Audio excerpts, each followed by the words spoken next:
देखेंगे आगे। Trivalent atom मतलब नाइट्रोजन हो गया, फॉस्फोरस भी आएगा, लेकिन ये फॉस्फोरस 5 अभी जस्ट देखे हैं, 5 यहाँ पे शो करता है अपना वैलेंसी। नाइट्रोजन के अलावा बहुत सारे आएंगे, जैसे कि एल्यूमिनियम आ जाता है यहाँ पे। एल्यूमिनियम के अलावा कौन सा आ जाएगा, कौन सा, बोरॉन हो जाएगा। बोरॉन किस में आता है, उसी की फैमिली है, ठीक है। बोरॉन देखिए नॉर्मली 2 भी शो करता है, 3 भी शो करता है, 4 भी शो करने लगता है, ठीक है। अब देखिएगा टेट्रावैलेंट, तो टेट्रावैलेंसी कौन शो करता है, सबसे फेमस कौन, कार्बन। तो कार्बन जो है टेट्रावैलेंसी शो करता है। बहुत लोग टेट्रावैलेंसी शो करते हैं, बट कार्बन के पास क्या प्रॉपर्टी होती है, कैटिनेशन की, जिसके कारण कार्बन सबसे फेमस टेट्रावैलेंट एटम है, ठीक है। तो मतलब आप समझ गए, मतलब ये था कि हमको ये जानना था कि मोनोवैलेंट एटम किसको कहते हैं, यानी मोनोवैलेंट एटम, डाईवैलेंट एटम और ट्राईवैलेंट एटम किसको कहते हैं, ये सब आपको समझ में आ गया। और यहाँ पे इसने क्या बोला स्टेरिक नंबर के अंदर कि नंबर ऑफ सराउंडिंग एटम होने चाहिए, लेकिन वो कैसे होने चाहिए, मोनोवैलेंट एटम। अब इसको मैं समझा रहा हूँ, जैसे समझिएगा, मैं इसको मिटाऊँ, बिल्कुल देखिएगा। मान लीजिए मेरे पास है XeOF2, ठीक है ना, XeOF2 है। अगर मैं इसकी बात करूं तो इसमें मैं देखूं कि सेंट्रल एटम कौन होगा मेरा, तो जिसकी इलेक्ट्रोनेगेटिविटी सबसे कम, तो सबसे इलेक्ट्रोनेगेटिविटी कम किसकी होगी, जेनॉन की, यानी जेनॉन मेरा क्या हो जाएगा, सेंट्रल एटम। और इस सेंट्रल एटम से अगर मैं इसका स्टेरिक नंबर निकालना चाहूँ तो कैसे निकालूंगा, तो भाई स्टेरिक नंबर निकालने का फॉर्मूला होता है कि number of electron in valence shell of central atom. तो सेंट्रल एटम कौन है, जिनॉन है, इसके वैलेंस शेल में कितने इलेक्ट्रॉन होंगे, तो ये आ रहा है नोबल गैस से, तो इसके पास कितने होंगे, 8, plus number of surrounding atom, कितने एटम इसके सराउंडेड है, तो 2 और 1 3, तो यहाँ पे क्या लिख दूंगा, 3। क्या जिनान पे कोई चार्ज नजर आ रहा है, there are no charge, that means यहाँ पे क्या होगा, चार्ज मतलब 0, पूरे नीचे 2, और 8 3 कितना हो गया, 11, 11/2, यानी 2 में भाग दे दूंगा 5.5 आ गया, तो यानी इसका स्टेरिक नंबर क्या हो गया, 5.5। अब ये बताइए 5.5 क्या बता रहा होगा, 5.5 मतलब क्या, 5 होता तो ये समझ में आता कि 5 हाइब्रिडाइज्ड ऑर्बिटल बने हैं, 3 होता तो 3 हाइब्रिडाइज्ड ऑर्बिटल बने हैं। अब 5.5 मतलब 5 ऑर्बिटल मतलब हाइब्रिडाइज्ड है और एक ठो आधा ऑर्बिटल हाइब्रिडाइज्ड है, तो ऐसा पॉसिबल है नहीं, यानी आधा हाइब्रिडाइज्ड ऑर्बिटल नहीं बनता है, पहली बात तो ये समझ लीजिएगा। ऑर्बिटल मतलब एक ठो ना, तो यानी आधा का कोनो मतलब नहीं होता, इसका मतलब यहाँ पे क्या है, ये गलत है, और इसका कारण है ये मोनोवैलेंट शब्द, ठीक है, मोनोवैलेंट शब्द। क्यों, ध्यान से समझिएगा, रीजन बिहाइंड इट, क्योंकि हमें वही एटम यहाँ पे लिखना है सराउंडिंग एटम में जो मोनोवैलेंट हो। अब मोनोवैलेंट का मतलब इस ऑक्सीजन और फ्लोरीन को मैं पकड़ूं तो ऑक्सीजन की वैलेंसी कितनी होती है, 2, और फ्लोरीन की कितनी होती है, 1। यहाँ पे ऑक्सीजन, अगर मैं जिनान का स्ट्रक्चर डिफाइन करूँ तो कुछ ऐसा नजर आएगा, ये डबल बॉन्ड O, ये single bond F, single bond F, आई बात समझ में। तो ये स्ट्रक्चर नजर आएगा कि जिनॉन से फ्लोरीन सिंगल बॉन्डेड जुड़ा हुआ है, जबकि ऑक्सीजन क्या हुआ है, डबल बॉन्डेड जुड़ा हुआ है। तो अगर ये डबल बॉन्डेड जुड़ा हुआ है तब ये कौन सा एटम हो गया, डाईवैलेंट एटम हो गया। और यहाँ पे हमको डाईवैलेंट एटम को नहीं गिनना है, हमें सिर्फ मोनोवैलेंट एटम को गिनना है। यहाँ पे मोनोवैलेंट एटम कितने हैं, 2 है कि नहीं है, तो 2, तो यानी 8 + 2। अब 8 + 2 मतलब 10, और 10/2 यानी कट गया, कितना आ गया, 5। ये अभी सही है, समझ में आई बात। तो अगर मैंने ऐसा किया तभी मैं एक एक्सेप्शन भी दिखा रहा हूँ आपको, टेंशन मत लीजिएगा। अब 5 का मतलब क्या हो गया, sp3d, sp3d, क्लियर है, बिल्कुल। अच्छा सर, ये तो समझ में आ गया। अब मैं अगर बात करूँ SO3 की, लिया गया था SO3 की, और हम लोगों ने किया हुआ है SO3 को, इसका स्टेरिक नंबर निकाला हुआ है, बाई फॉर्मूला निकाला हुआ है, और वह स्टेरिक नंबर क्या है, गलत है, क्या है, गलत है, केवल मोनोवैलेंट ना समझाए जाने के कारण। ध्यान से देखो, अगर मैं इसका स्ट्रक्चर देखूंगा तो double bond O, double bond O, double bond O जुड़ा हुआ है। ऑक्सीजन क्या यहाँ पे शो कर रहा है, ऑक्सीजन शो कर रहा है कि वो क्या है, डाईवैलेंट एटम है, और यहाँ पे डबल बॉन्डेड जुड़ा हुआ है, यानी वो 2 लोगों से जुड़ा हुआ है, मतलब 2 बॉन्ड बना रहा है, सिंपल सिंपल। तो इसका मतलब डाईवैलेंट एटम हो गया ना। तो एक बात बताओ, अगर मैं यहाँ पे बात करूँ इसका स्टेरिक नंबर निकालूं किसकी, सल्फर की, भाई मेरा सेंट्रल एटम यही है, number of valence electron in sulphur, तो कितना होगा, 6 होगा, क्योंकि ऑक्सीजन की फैमिली से आता है, 6 हो गया, plus number of surrounding monovalent atom, तो मोनोवैलेंट एटम इसके चारों ओर कितने हैं? एक को नहीं है, सब डाइवैलेंट एटम है, तो उनको लूंगा मैं नहीं। चार्ज सल्फर के ऊपर कोई है? नहीं है, तो क्या लूंगा मैं? 0/2, तो 6, 0 से 0 कैंसिल, 6/2 ये कैंसिल, 3, 3 का मतलब sp2। अब ये दिमाग में लगा 0 से 0 कैंसिल हुआ, इसका कोई मतलब नहीं है, ठीक है ना, वो डिस्टर्बेंस का एक कारण बस है और कोई नहीं है मतलब। अब नहीं तो फिर आप लोग कहीं जीरो फिर देखिएगा जीरो तो कैंसिल मत करने लगेगा, ऐसा कोई प्रोस्पेक्टा है नहीं, मैंने वैसे ही जनरली बोला, ठीक है ना। 6/2 दैट मीन्स कितना आ गया? 3, यानी sp2। यानी यहाँ पे हाइब्रिडाइज्ड ऑर्बिटल कैसे हैं? sp2, एक s का और दूठो p का, आपस में क्या किए हैं? इंटरमिक्सिंग किए हैं। क्लियर है? एक और देख लिया जाए, एक और देखोगे आप लोग तो जैसे SO4 पे माइनस चार्ज, SO4 पे माइनस चार्ज। अब इसको देखिएगा, SO4 पे अगर माइनस चार्ज की बात करोगे तो यहाँ पे आपको थोड़ा बहुत चेंजेस नजर आएंगे। SO4 पे माइनस कितना चार्ज होता है? -2 चार्ज होता है। SO4 पे कैसे माइनस चार्ज होता है? -2। अरे भाई H2SO4 देखे होंगे तो यहाँ पे ब्रेक डाउन करते हैं तो H पे प्लस चार्ज आता है और SO4 पे -2 चार्ज। तो अगर मैं SO4 -2 चार्ज की बात करूँ तब, SO3 का तो देख लिया गया, लेकिन अगर इसकी बात करूँ तब, तो यहाँ पे देखोगे तो आपको नजर आएगा कि यहाँ पे सल्फर जो है एक बार ऑक्सीजन से कितना चार्ज ले बना रहा होगा? Double bond. देखो मैं इसका स्ट्रक्चर दिखा रहा हूँ, ऑक्सीजन यहाँ पे फिर से इसके साथ कैसा बनाएगा? मतलब कितने ऑक्सीजन है यहाँ पे? 4 ना, तो 4 पहले ऑक्सीजन लगा लो, एक काम करो 4 ऑक्सीजन लगाओ, ठीक है, 4 और ऑक्सीजन लगा दिया, 4 ऑक्सीजन लगा दिया। अब ध्यान देना इस पे क्या है? -2 चार्ज है, -2 चार्ज है, तो किस पे चार्ज होगा ये -2 चार्ज? सल्फर पे ही तो होगा, यानी सल्फर 2 इलेक्ट्रॉन ऑलरेडी रखा हुआ, 2 से बॉन्डिंग नहीं कर रहा है, इसको समझो, 2 से बॉन्डिंग नहीं कर रहा है। इसको टोटल कितने बनाने हैं? अगर पिछले वाले में जाया जाए तो कितने बनाने हैं? 6 बनाने हैं। बनाने कितने हैं? 6। अब देखो ये बाकी ऑक्सीजन से क्या कर लेगा? एक एक बना लेगा और ये 2 क्या कर लेगा? माइनस चार्ज के थ्रू कनेक्ट कर लेगा। अच्छे से सुनो, तो टोटल इसका कितना हो गया? 6 हो गया कि नहीं हो गया? अरे भाई एक यहाँ से मिला होगा, देखना अच्छे से, देखो 1 2 1 2 1 2 कर लिया, तो ये कितना हो गया इसके पास? इसके पास देखो 1 2 3 4 5, मतलब यहाँ 4 ऐसे नजर आ रहा है, 4 और ये 2, 10 हो गया कि नहीं हो गया टोटल? वहां भी ऐसे ही हो रहा था, 2 2 काउंट करोगे तुम लोग तो 10 नजर आएगा, है ना। तो कितना हो गया टोटल? समझ में आ रहा है? नहीं समझ में आ रहा है आप लोगों को? Double bond double bond double bond हो गया। हर एक बॉन्ड के अंदर कितने इलेक्ट्रॉन? 2। तो यहाँ पे कितने इलेक्ट्रॉन नजर आ रहे हैं? 2 2 4 2 6 2 8 2 10 2 12 ऐसे नजर आ रहा है। अच्छा यहाँ पे काउंट करो कितने नजर आ रहे हैं, कितने हो रहे हैं? अगर वैसे देखा जाए तो 10 नजर आ रहा है।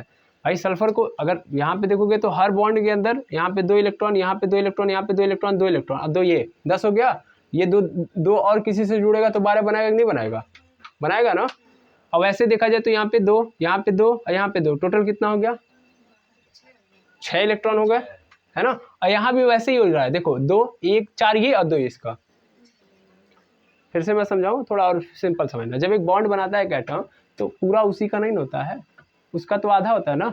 यहाँ पे 4 इलेक्ट्रॉन की शेयरिंग हुई है, मतलब 2 इसने किया है 2 इसने किया है, तो सल्फर ने कितना किया है? 2। यहाँ पे 2, यहाँ पे 2, तीनों जगह पे 2 2, यानी टोटल 6 हो गए कि नहीं हो गए? यहाँ पे देखो इस ऑक्सीजन के साथ एक, इस ऑक्सीजन के साथ एक, इस ऑक्सीजन के साथ एक, इस ऑक्सीजन के साथ एक, टोटल 4 हो गए। और 2 इलेक्ट्रॉन अपने पैकेट में रखा हुआ है बॉक्स के अंदर, है ना। तो इसका मतलब टोटल कितने हो गए? 6। यहाँ भी 6 नजर आ रहे हैं, तो इसका मतलब ऑक्सीजन मतलब ये जो बॉन्डिंग कराई गई वो सही है कि नहीं है? सही है ना, क्लियर। अब मैं अगर बात करूं यहाँ पे तो क्या ऑक्सीजन कितना जुड़ा हुआ है? सिंगल बॉन्डेड है ना, यानी कैसे काम कर रहा है? ये मोनोवैलेंट की तरह काम कर रहा है, कर रहा है कि नहीं कर रहा है? तो यहाँ पे जब निकालोगे वैलेंसी स्टेरिक नंबर तो क्या होगा? Number of electron in sulphur कितना हो रहा है, मतलब वैलेंस इलेक्ट्रॉन कितने होंगे सल्फर के अंदर? 6 होंगे। अच्छा number of surrounding monovalent atom 4, और चार्जेस कितना हो गया? -2, तो -2 मतलब +2 हो जाएगा बाई 2, 6 4 10 2 12, 12 मतलब यहाँ पे हो गया 12/2, 2 से कट गया 12, कितना हो गया? 6, यानी यहाँ पे क्या नजर आएगा? sp3d2। क्लियर है? यहाँ पे आएगा sp3d और यहाँ पे आ जाएगा sp3d2।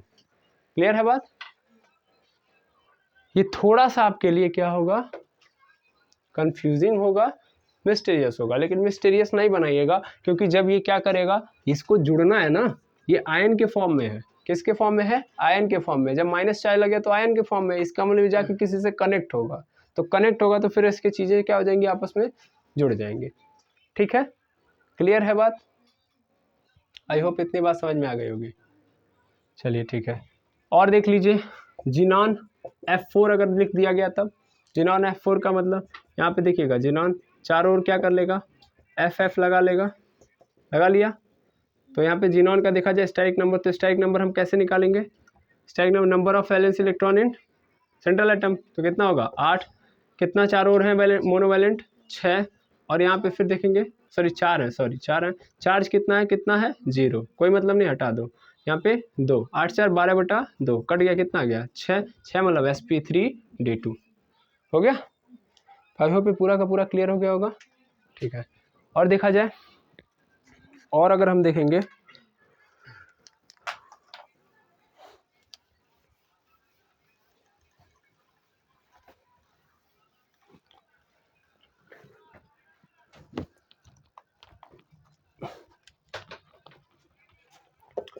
PBr5 देख लेते हैं।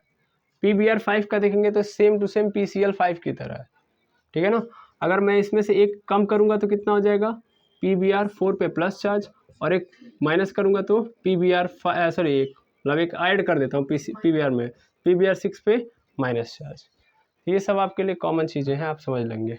ठीक है, आई होप यहाँ तक कोई दिक्कत नहीं होनी चाहिए। तो ये सब चीज़ें आप लोगों ने समझ ली। किसी का भी स्टैटिक नंबर निकालना हो निकाल लेंगे। बाय फार्मूला मोनोवैलेंट भी समझ लिए। मोनोवैलेंट मतलब मोनोवैलेंट, डाईवैलेंट को टच भी नहीं करना है। हम स्ट्रक्चर के थ्रू समझ सकते हैं या वैसे समझ सकते हैं।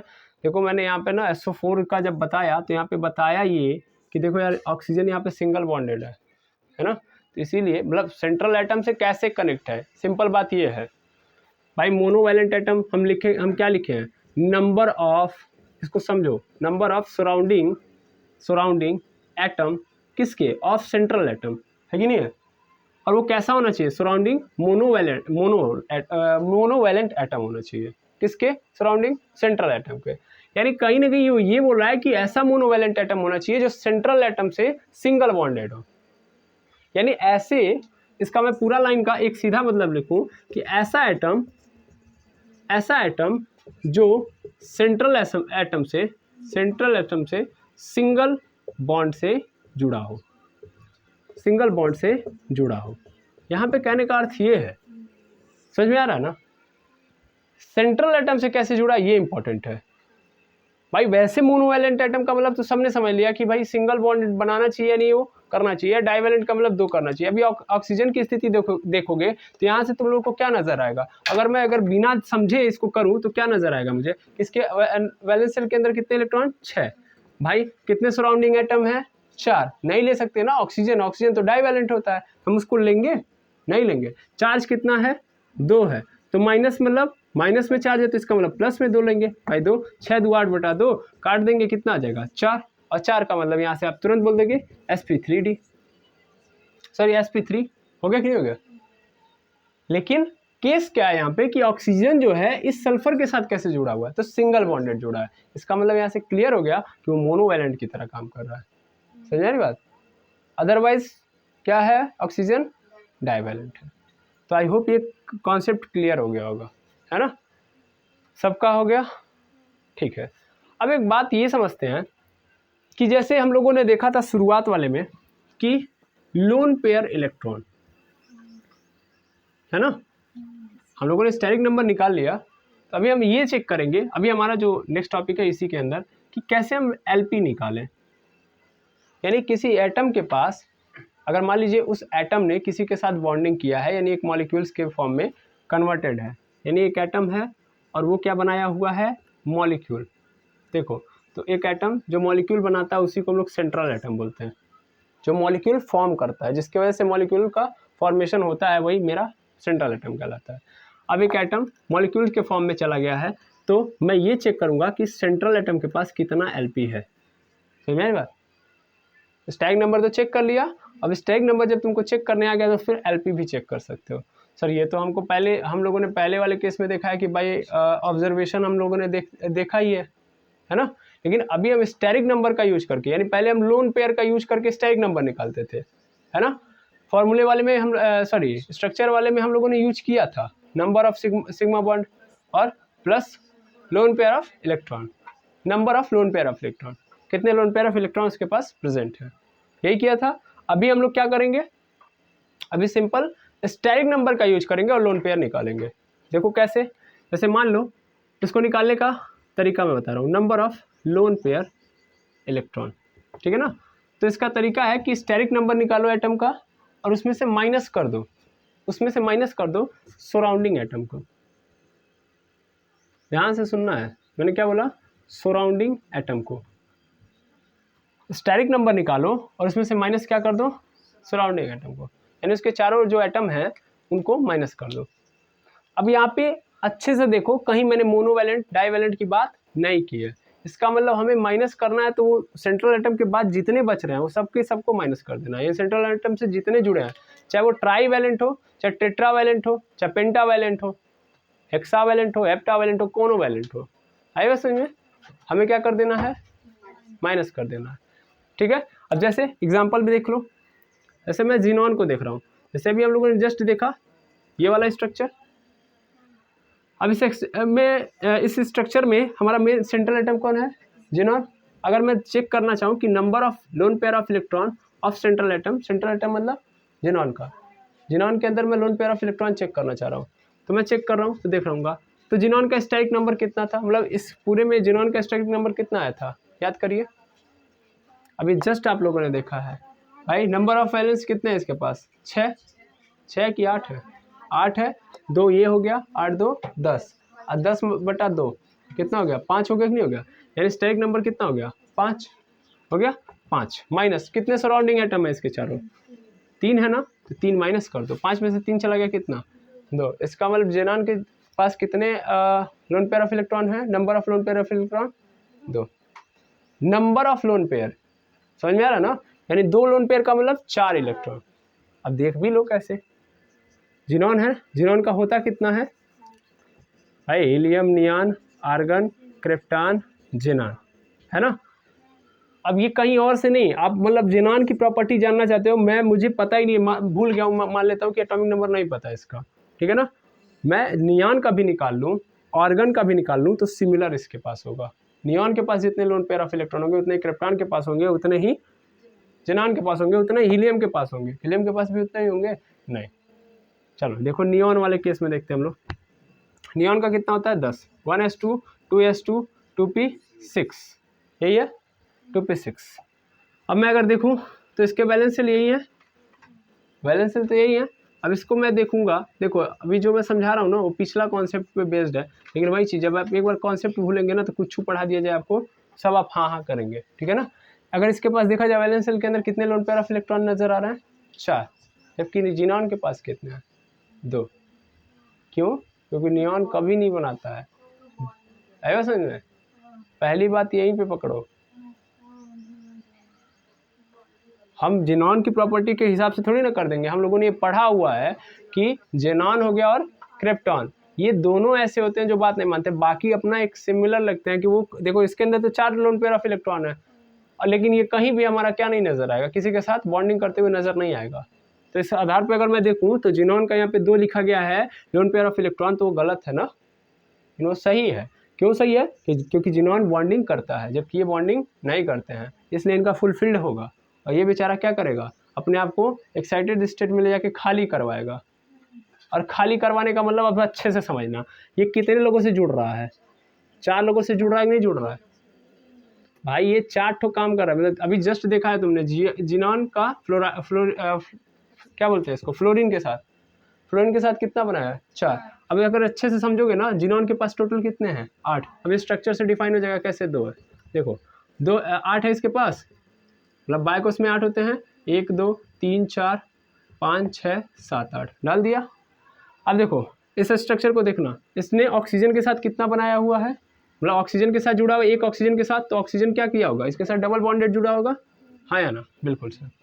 और फिर क्या किया होगा, 2 ठो फ्लोरीन है, तो भाई फ्लोरीन कितना ले सकता है, इसकी औकात कितनी है, एक ही है ना, तो एक इधर और इधर एक फ्लोरीन, मतलब यहीं पे एक फ्लोरीन और जोड़ लो, एक फ्लोरीन और हो गया ना, तो कितना बच गया इनके साथ बनाने के बाद भी, 2 बच गया कि नहीं बच गया, इन 2 2 4, 4 मतलब 2 lone pair electron, 2 lone pair electron हो गया कि नहीं हो गया। इस वाले केस में देखो यहाँ भी सेम स्थिति नजर आएगी, 1 2 3 4 5 6 7 8, कितने फ्लोरीन है, कितने से जुड़ना है, 4 से। फ्लोरीन की मैक्सिमम औकात एक यहाँ जुड़ गया, चलो एक यहाँ पे जोड़ देते हैं, एक यहाँ पे जोड़ देते हैं और एक यहाँ पे जोड़ देते हैं, हो गया टोटल 4। तो कितने बच गए, 1 2 3 4, सॉरी 1 2 3 और ये 4 तभी बचे कि नहीं बचे। यानी जिनॉन कितने भी लोगों से बॉन्डिंग कर ले लेकिन हमेशा अपने पास 2 लोन पेयर ऑफ इलेक्ट्रॉन बचा के रखेगा, यानी मैक्सिमम 4 बॉन्ड बना सकता है, यानी 4 लोगों से जुड़ने की इसके पास कैपेसिटी होती है, यानी इसकी वैलेंसी कितनी होती है, 4। किसकी बात कर रहा हूँ मैं, जेनॉन की। क्लियर है बात। और देख लो, इससे पहले इसको उठाया है, मैं चाहता तो यहाँ पे किसको उठाता, सबसे सिंपल कौन होता है हमारा, नाइट्रोजन, है ना। चलो NH3 का देख लो, NH3 में नाइट्रो मतलब अगर इसका देखा जाए नाइट्रोजन का, तो स्टाइक नंबर कितना होता है, स्टाइक नंबर कितना होता है, 3 होता है। 3 होता है कि 4 होता है, 4 होता है। कैसे होता है 4 बताओ, क्योंकि इसके पास एक लोन पेयर इलेक्ट्रॉन पाया जाता था, हम लोगों ने पढ़ा हुआ है। और अगर मान लो फॉर्मूले से निकालें, तब फॉर्मूला से निकालो ना, अभी स्ट्रक्चर से क्या मतलब है, लोन पेयर की बात ही नहीं करेंगे हम। तो अगर हम देखें तो इसके पास कितने वैलेंस इलेक्ट्रॉन होते हैं, 5। कितने सराउंडिंग एटम से जुड़ा हुआ है, 3। कोई चार्ज है नहीं, तो 5 + 3 8, 8 बटा मतलब ऐसे निकाल लो, 5 + 3 हो गया बटा 2 और 8 बटा 2 कितना हो गया, 4। 4 मतलब sp3 हो गया, यानी स्टैटिक नंबर आपका क्या मिल गया, 4। तो मिल गया तो स्टैटिक नंबर माइनस कितने सराउंडिंग एटम, कितने लोन से जुड़ा हुआ है, 3। 4 में से 3 जाएगा, इसका मतलब 1। इसका मतलब इसके पास क्या होता है, एक लोन पेयर इलेक्ट्रॉन होता है कि नहीं होता, loan pair of electron. Lone pair electron का मतलब समझ में आ रहा है ना, जोड़े में होगा इलेक्ट्रॉन। अब इसको भी हम लोग जानते ही हैं, है ना। अगर इसके स्ट्रक्चर को डिफाइन करें तो नाइट्रोजन के पास होता है 5, 1 2 3 4 5 हो गया। अब देखोगे तो हाइड्रोजन 3 है, तो हाइड्रोजन की मैक्सिमम औकात एक ही से जुड़ने की है ना। यहाँ भी देखो, ठीक, बाकी ये बच गया कि नहीं बच गया, दैट इज क्लियर। और देखो H2O का देख लो, H2O के अंदर निकालो लोन पेयर ऑफ इलेक्ट्रॉन, तो इसमें सेंट्रल एटम कौन है, O है। सिंपल बात है, भले हाइड्रोजन आ गया तो क्या, ठीक है। अब देखा जाए O का, तो इसका भी हम लोगों ने देखा है। अगर ऑक्सीजन का हम देखें तो ऑक्सीजन का पहले स्टैटिक नंबर निकालते हैं, मतलब H2O का स्टैटिक नंबर निकाला, तो H2O का भी स्टैटिक नंबर क्या होता है, 4 ही होता है। कैसे सर, देखेंगे नंबर ऑफ वैलेंस इलेक्ट्रॉन कितने होते हैं, 6। कितने मोनोवैलेंट एटम जुड़े हुए हैं, 2। कोई चार्ज नहीं, बटा 2, 6 2 8 बटा 2 कट गया, कितना गया, 4। स्ट्राइक नंबर कितना है, 4।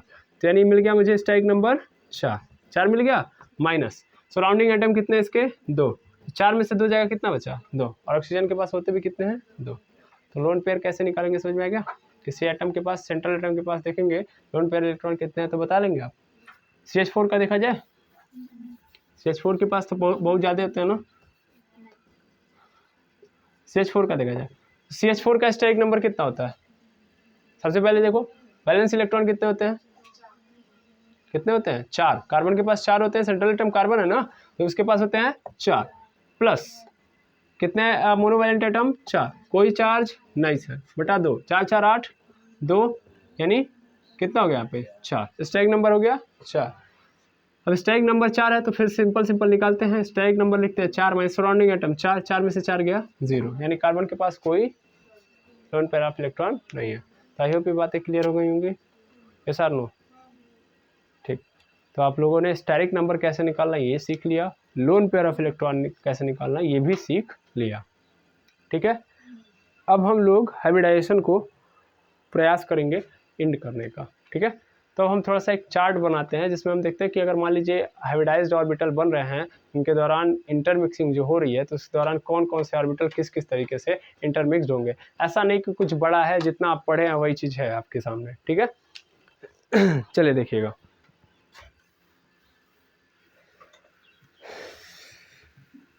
तो अगर मैं देखूं यहाँ पे intermixing of orbital for hybridisation,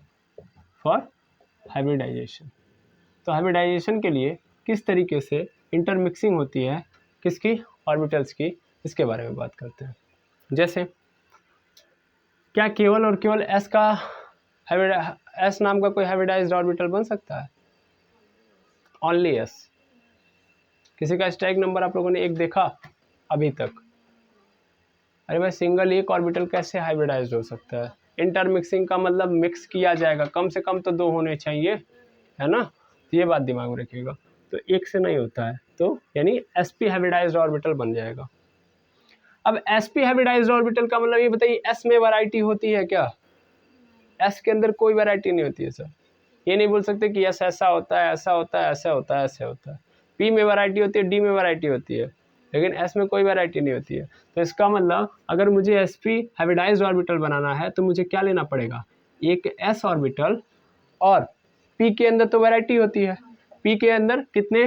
p के अंदर होते हैं सर 3, px, py, pz। होते हैं कि नहीं होते हैं? या तो ये, या तो ये, या तो ये। तो अगर मैं sp हाइब्रिडाइज्ड ऑर्बिटल बनाना चाहता हूं तो मैं एक s ऑर्बिटल ले लूं और दूसरा या तो px रहे, या तो py, या तो pz, कोई एक। ये लाइन क्या बता रही है? कोई एक। तब मेरा क्या बनेगा? sp hybridised orbital. बहुत छोटी बात है कि नहीं है? अगर मैं कर लूं फिर दूसरा वाला sp2 हाइब्रिडाइज्ड ऑर्बिटल बनाना चाहता हूं तो क्या करूंगा? एक तो मैं क्या लूंगा? s ऑर्बिटल लूंगा, और दूसरा p के अंदर होते हैं 3, इन तीनों में से कोई 2, ठीक है ना? एनी 2 ऑर्बिटल ऑफ p, ठीक है ना?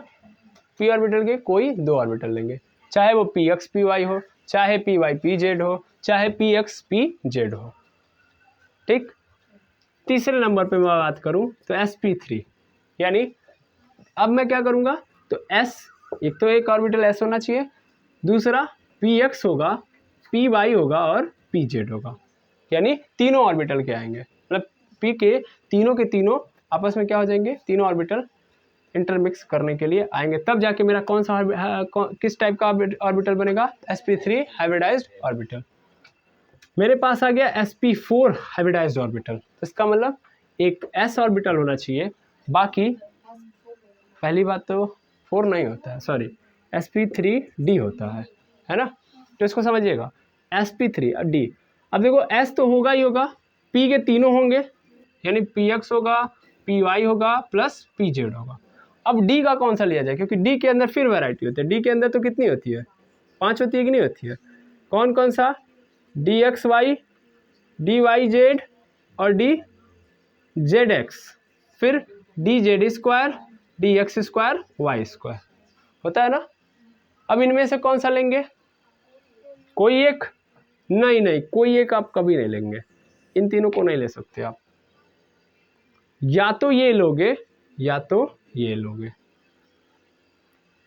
इन तीनों को नहीं लेना है।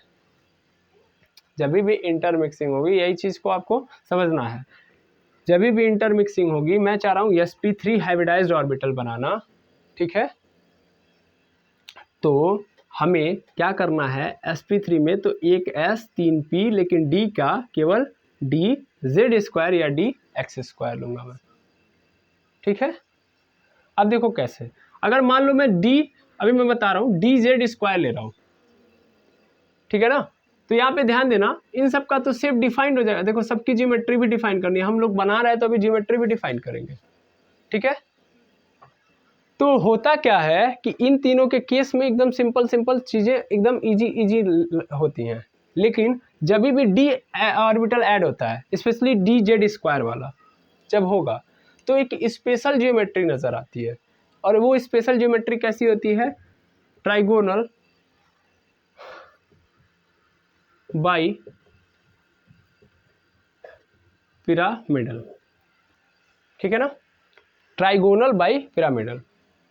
या अगर मान लो sp3 में मैंने क्या कर दिया कि s में मान लो ये तीनों तो लिया ही लिया, py pz plus dx square y square ले लिया, तब फिर देखा कि फिर दूसरा शेप मिलने लगा, और उस शेप क्या था? स्क्वायर पिरामिडल, स्क्वायर पिरामिडल, ठीक है? याद रखिएगा, TBP और ये है sp, ठीक है ना, स्क्वायर पिरामिडल। ये ज्योमेट्री कैसे हो गई, इस तरीके से स्क्वायर पिरामिडल। पिरामिडल समझते हैं ना, पिरामिड के शेप में। अब पिरामिड तो समझते होंगे, मतलब समझते हैं कि नहीं समझते हैं, ट्रायंगल के शेप में होती है ना, बस 3D स्ट्रक्चर हो जाएगा उसका। तो बनाएंगे आप तो बना लेंगे, हमसे बेहतर बनाएंगे आप, ठीक है। आई होप यहाँ तक क्लियर हो गया होगा, ठीक है। मान लीजिए मैंने क्या किया, sp3d2 ले लिया, ये तो मैंने क्या लिया, sp3d लिया। अब मैं sp3d2 ले लूँ तब क्या होगा, तो sp3d2 जब मैं लूँगा तो होगा मेरा कि एक तो s होगा, दूसरा px, तीसरा py, चौथा pz, ये तीनों चारों मिक्स करेंगे ही करेंगे। और d का कौन सा करेगा, dx² y², ध्यान देना, dx² y² plus dxy, dxy। जब यहाँ पे d कितना हो गया, 2 हो गया, तब d अगर कितना हो गया, 2 हो गया तब। तो देखो याद रखो, ये xy आया कि नहीं आया, तो यहाँ भी xy, जब 2 ऑर्बिटल हम लेंगे। क्लियर है बात, यस और नो, ठीक। तो ये टोटल आपको अलग अलग टाइप में समझा दिएगा कि मिक्सिंग कैसे होगी, समझ में आया। अगर देखोगे तो इस दौरान स्टेरिक नंबर कितना होना चाहिए, 2। यहाँ पे स्टेरिक नंबर भी लिख लेता हूँ मैं, यहाँ पे स्टेरिक नंबर कितना होगा, 3, यहाँ पे स्टेरिक नंबर 4, यहाँ पे स्टेरिक नंबर 5, यहाँ भी स्टेरिक नंबर 5, यहाँ भी स्टेरिक नंबर 6, ये 5 होगा, यहाँ पे क्या होगा, 6 होगा कि नहीं होगा। और जब मैंने स्टेरिक नंबर डिफाइन भी करवाया था तो कितने तक करवाया था, 6 से 7 तक करवाया था, यस और नो, है ना। आप चाहे तो करवा सकते हैं, जैसे देखिएगा, अगर आपके मन में यहाँ पे कोई शंका है तो यहाँ पे xy को हटा देता हूँ मैं, dz² को ऐड कर देता हूँ तो 6 वाला हो जाएगा। फिर मैं 7 वाला निकालना चाहता हूँ तो dx² y, dz² और dxy, तीनों को ऐड कर लिया तो क्या बन जाएगा, 7। क्लियर है, बात एक ही है, उसमें कोई कंफ्यूजन नहीं होगा, समझ में आ रही बात। तो इस तरीके से आप लोगों ने इंटरमिक्सिंग भी देख लिया हाइब्रिडाइज ऑर्बिटल का, कि कैसे इंटरमिक्स करेंगे, कौन कौन से ऑर्बिटल मिक्स करेंगे। इसमें जो प्रश्न छूट रहा है वो ये प्रश्न छूट रहा है कि हम लोगों ने txy, dyz और dzx का यूज़ क्यों नहीं किया, वाई, है ना। तो इसका कारण बेसिकली जानते हैं, बाय एक्सपेरिमेंटल है। एक्सपेरिमेंटल देखा गया कि जहाँ भी हमको ये नज़र आ रहा है, प्रॉब्लम क्या है केमिस्ट्री की, आपको बताया गया था, अच्छे से क्लियर किया गया था कि केमिस्ट्री के पास जब कोई आंसर नहीं होता है तो बोल देता है थ्रू द एक्सपेरिमेंट चल रहा है सब, ठीक है ना, आया समझ में। या कोई बात नहीं मानता है तो क्या है, वो गुंडा है वो। तो यहाँ पे फिलहाल में ये रूल, मतलब यहाँ पे ऐसा नहीं कि यहाँ पे कोई एलिमेंट आया हुआ है ना, ये तो थ्रू द ऑब्जर्वेशन देखा गया है। तो थ्रू द ऑब्जर्वेशन देखा गया कि यही ऑर्बिटल हमको नजर आते हैं और इनके पास स्पेशल ये शेप होता है, ठीक है। कोई बहुत सटीक कारण नहीं है जो मैं आपको एक्सप्लेन करूँ, क्लियर। तो हम भी बस थोड़ा बहुत ये दिमाग में रख लेंगे, trigonal bi pyramidal, square pyramidal, कहानी ख़त्म कर लेंगे यहीं पे, ठीक है। जहाँ ज़रूरत पड़ती है वहाँ पे एक्सप्लेन किया जाएगा, जहाँ ज़रूरत नहीं है उसको समझने से कोई मतलब नहीं है। तो आई होप यहाँ तक क्लियर हो गया होगा, ठीक है। अगर आपकी ज़्यादा जिद होगी, अगर आपको लग रहा है कि नहीं ये एकदम नहीं ज़रूरी है जानना, अगर ये नहीं जानेंगे तो केमिस्ट्री अधूरी रह जाएगी आपकी, आपका पूरा ज्ञान समाहित नहीं हो पाएगा, तो आप कमेंट करिएगा, मैं आपको तुरंत एक्सप्लेन कर दूँगा, ठीक है।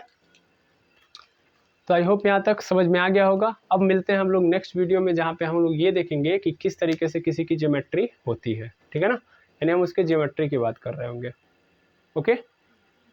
यानी उसका शेप कैसे होगा, एक ऑर्बिटल जब मिक्स होगा तो मिक्स करने के बाद किस टाइप के शेप में फॉर्म करेगा और उसका कैरेक्टर कैसे होगा, ठीक है।